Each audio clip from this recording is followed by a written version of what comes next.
कशाचं वाटण काढते तू? अण्णा मटण आणणार आहे. होय अगो बाई, बकऱ्याचं का चिकन? बकऱ्याचं. होय का, आली वाटतं गाडी. आणि इकडं काय ठेवलंय? भात. भात झाला कोणी? अरे वा, छान आहे.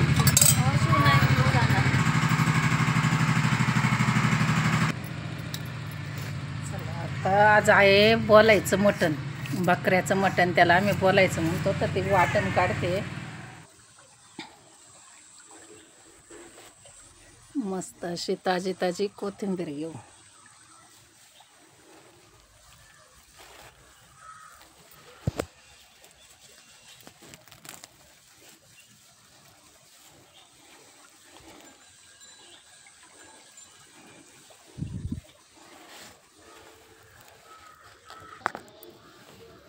तर कोथिंबीर तर पहा, आपला कांदा पण मस्त असा परतत आलेला आहे. आणि आपण फोडणीचा आणि वाटणाचा दोन्ही एकत्रच तळलेला आहे. आणि हे वाटण तर हे आपल्या जवळच असलेली हिरवीगार कोथिंबीर, खोबरं, आलं, लसूण आणि हा येसूर करून घेतलेला आहे आपण. फुटाण्याच्या डाळीचं पीठ येते आणि कांदा आणि आपले खडे मसाले तर सगळे मसाल्यामध्ये आहे, त्यामुळे ते काही घालायची गरजच नाही. नंतर आपण थोडासा एव्हरेस्ट मसाला टाकणार आहोत. आणि आपल्याला लागतं पातळ. बकऱ्याचं मटण असलं ना तर ते पातळच लागतं. का तर आपल्याकडं भाकरी अशा कुस्करून खातात. आणि चिकन असेल तर समजा फ्राय वगैरे करता येते, पण बकऱ्याचं मटण आहे म्हणजे बोलायचं मटण, त्यामुळे त्याला काही फ्राय करत नाही, रसाच करतो आम्ही पातळ. तर चला, आपण या मातीच्या भांड्यामध्ये मटण शिजायला घालणार आहे. तर मैत्रिणींनो, या साईडला ना ओलावा आलेला आहे पाण्याचा, नाहीतर तुम्हाला असं वाटेल की इथं कसं आहे, ही ओली जागा आहे. तर हे बघा, यामध्ये ना मीठ आणि हळद घातली आहे आणि आता आपण ते शिजायला घालणार हळदी मिठात अगोदर. आणि ते शिजल्याच्या नंतर वाटण घालून फोडणी द्यायची आपल्याला. तर चला, आपण आता आधी शिजायला घालूया.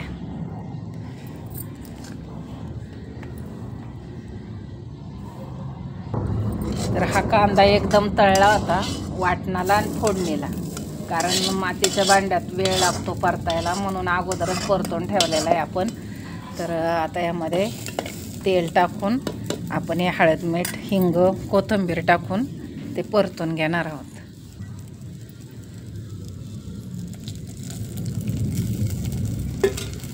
तर कसं आहे ना मैत्रिणींनो, मटक्यामधलं खायला ना मज्जाच काही वेगळी असते, खूप छान लागतं. एकदा कधी मातीच्या भांड्यामध्ये करून पहा. आणि काही दही लावायची याची भांडी वेगळी असतात, आणि दूध तापवायची आणि हे स्वयंपाक करायची भांडी वेगळी असतात. तर हे अशी भांड्यामध्ये ना खायला खूप चवदार लागतं आणि खूपच मस्त होतं. तर आता यामध्ये मी हळद, हिंग सर्व काही टाकले आणि आता हे आपण छान असं शिजवून घेणार आहोत. आणि कधी पण मटण करताना, चिकन करताना पाणी गरम करूनच टाकायचं, गार पाण्याने चव कमी होती. तर आता मी पाणी गरम करायला ठेवलं आहे, तरी पण आपण ना त्याच्यावरती झाकण ठेवणार वाफ धरायला. वाफ धरल्याशिवाय पाणी नाही टाकायचं.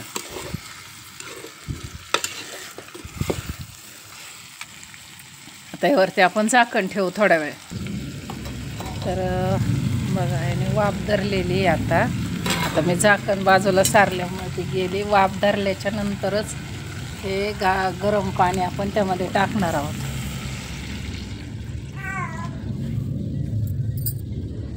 तर आता एवढे पाणी टाकले ना, याच्यानंतर आपल्याला पाणी नाही लागणार शिजेपर्यंत. एवढ्या पाण्यामध्ये छान शिजून होणार आहे. तर याला आमच्याकडं बोलायचं मटण म्हणतात, कारण बोकडाचं मटण आमच्याकडं खात नाही, बोलायला आमच्या चालतच नाही, बोलायला लागतं बकऱ्याचं मटण. तर हे बघा, आम्हाला देवी आहे बोलाई. तर आपण आता शिजायला ठेवलं आहे आणि आता जाळ घालू वाटण वाटायचं आपल्याला. आता आपलं वाटण ना पाट्यावरचं आहे आणि मातीच्या भांड्यामध्ये कालवण आहे, चुलीवरच्या खरपूस भाकरी, त्याच्यामुळे आपलं मटण असं मस्त असं एकदम भारी लागतं बरं का. कसं आहे ना, कुठल्याही गोष्टीला जर मेहनत घेतली ना तर ते कधी पण चांगलंच होतं. आता हे काय ना, चुलीवरती शिजायला वेळ लागतो, कुकरला पटकन होतं, बकऱ्याच्या मटणाला उशीरच लागतो आणि चुलीवर शिजायला आणि ते पण मातीच्या भांड्यात थोडा वेळच लागतो. तर वेळ लागतो मग कधी पण ना, सबर का फल मिठा होत आहे म्हणतात ना, अगदी असंच आहे. मग मिक्सरवर पटकन वाटण होतं 1 मिनटाच्या आत, पाट्यावर कमीत कमी 10 मिनटं तरी वाटण वाटायला लागतात. मग कधी पण कष्टाच्या ठिकाणीच चव असते ना, मग असंच काही आहे आपलं पण. तर आपलं वाटण पण पाट्यावरचं, कालवण पण चुलीवर शिजतं आहे आणि मातीच्या भांड्यातलं, त्यामुळं ना तोडच नाही.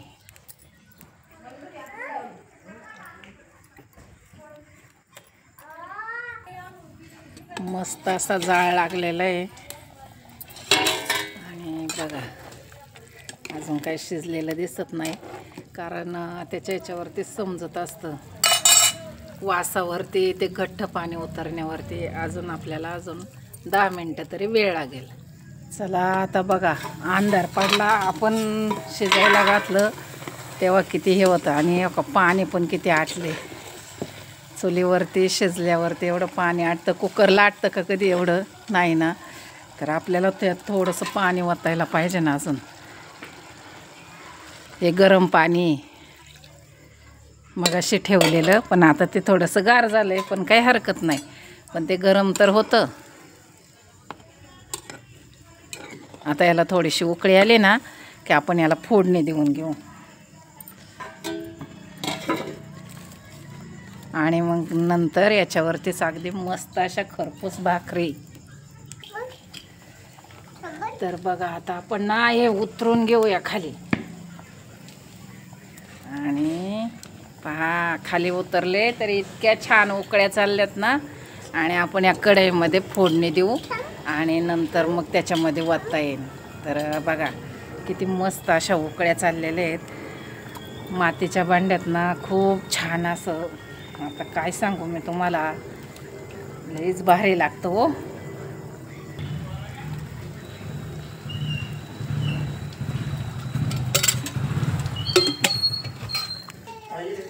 तर चला आता मसाला घालू आणि यामध्येच आपल्याला वाटण तळून घ्यायचं आहे. का आपण तर पहिलं तळलेलंच आहे, तरी पण आता मस्त असं तळून घ्यायचं. तर हे बघा वाटण आपण ना छान असं तळून घेणार.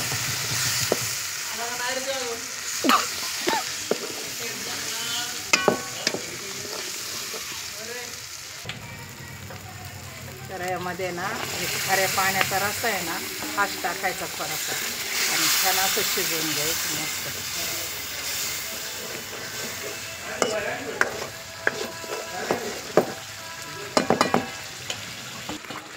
तर बघा आता हे ना वाटण छान शिजलंय आणि आता आपण हे याच्यामध्ये टाकून घेणार आहोत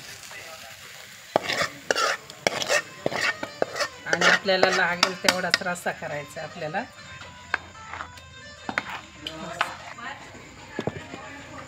अन्नाने आम्हाला किती शिवायचं. तर आपण एवढा रस्सा केलेला आहे आणि आता हे कालवण आहे ना 4 माणसांसाठी आहे. तर बघा आता याला ना उकळी आल्याच्या नंतर त्याच्यावरती छान अशी तरी दिसणार आहे. बघा कसं झाले. आता याला उकळी काढू आपण चांगली. तर बघा किती मस्त अशी उकळी फुटलेली आणि छान मस्त असं उकळले. एक 5-7 मिनटं झालं छान कड आलेलं आहे त्याला. तर आता आपण याला उतरून ठेवूया ना, मस्त अशा खरपूस आपल्याला भाकरी करायच्या. तर बघा याची जादू हीच आहे, एकदम छान अशा उकळ्या येतात त्याला मस्त. तर पहा किती मस्त अशी तरी पण आलेली आपल्या मस्त अशा कालवणाला आणि खूपच छान वास पण सुटलेला आहे. तर कोणाकोणाला आवडतं असं चुलीवरचं खायला नक्की कमेंटमध्ये सांगा.